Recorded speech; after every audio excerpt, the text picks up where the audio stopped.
So now that I have 13 lines of businesses and therefore multiple CEOs whom I work with, this is obviously a challenge that I face day to day, knowing when to stop, when to ask questions rather than provide the answer, and how to teach my CEOs to fish rather than fishing for themselves. So this could be a first generation entrepreneur who sets up a business from almost nothing, and we have some really big names around the world of people who've done such a thing, or even an ordinary person who overcomes the day-to-day challenges that they face to be able to achieve success, whether in the sports field or in a corporate world. And there are again many examples of people like that. So I think I get excited and inspired by people who are able to overcome challenges and achieve things that we never thought possible.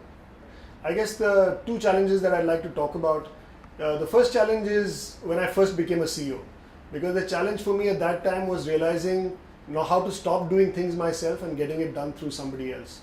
And that's a big challenge when you start out as a functional leader and you're used to doing everything yourself because you think you know how things get done. And then you have to stop because there's somebody else who's running the function and you have to let them do it. So learning to stop doing it yourself and getting it done through other people was the first challenge.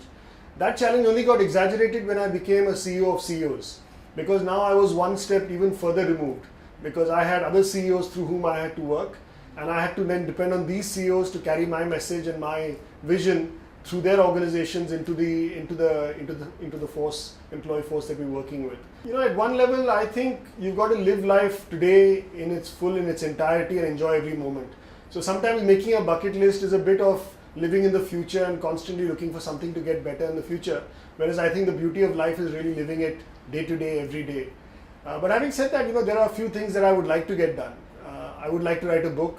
I would like to go to places like Iceland, like Machu Picchu. I think these are just amazing places that I'd like to visit. And to write a book has always been a big goal for me.